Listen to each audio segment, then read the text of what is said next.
ஓ, பயங்கரமான காற்று, ஒரே கடல் கொந்தளிப்பா இருக்கு பாருங்க.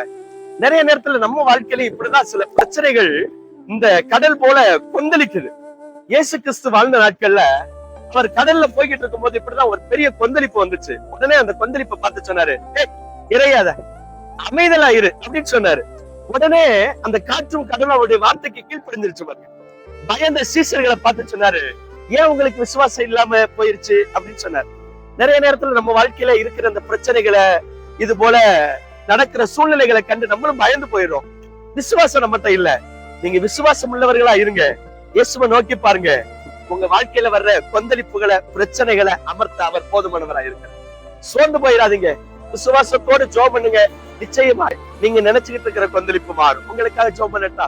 கிருபையுள்ள பிதாவே, இரக்கமுள்ள ஆண்டவரே, இதை பார்த்து கொண்டிருக்கிற அன்பு தெய்வ பிள்ளைகளுடைய வாழ்க்கையில வருகிற எல்லா கொந்தளிப்புகளையும் நீர் அமர்த்தி ஆண்டவர் ஒரு சமாதானமான வாழ்க்கை வாழ கர்த்தர் அனுக்கிரகம் செய்யும்படியா நாங்கள் ஜெபிக்கிறோம். முடிஞ்சு போச்சு, சாக போகிறோம், காப்பாற்ற யாருமே இல்லையே என்று கலங்கி கொண்டிருக்கிற தம்முடைய பிள்ளைகளுடைய வாழ்க்கையில வருகிற எல்லா கொந்தளிப்புகளையும் கர்த்தர் மாற்றி ஒரு அமைதலான, ஒரு சமாதானமான வாழ்க்கையை தந்து நீ நடத்தும்படியா நாங்கள் ஜெபிக்கிறோம்.